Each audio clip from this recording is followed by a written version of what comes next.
zusammen. Erster Morgen im Wohnwagen, im Garten, dieses Jahr, 2018 im Garten. Warmes Feuer, alles stimmt. Ne? Warmes Kaffee, alles wunderbar. Etwas kühl noch. Der Keck im Garten, erste Mal. Und übernachtet. Einfach ehrlich. Lagerfeuer ist das herrlich.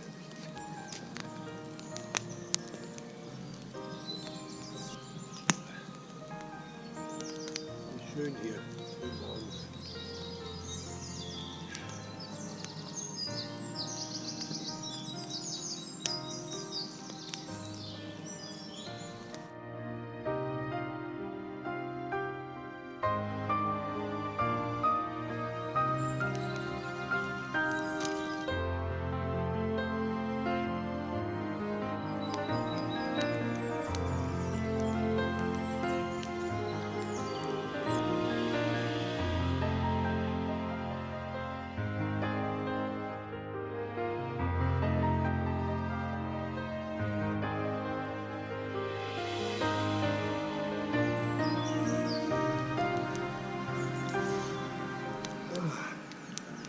Gut, ihr Lieben.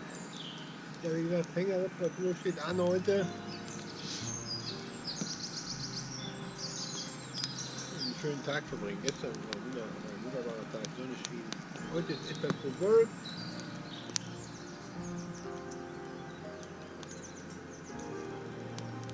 Oh, flattert da unten, noch keinen Greifvogel gesehen. Oh, der Flieder kriegt bald Blütenbild.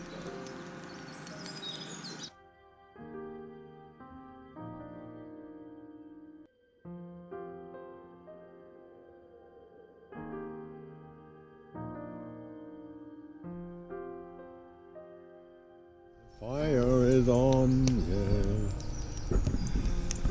Ja.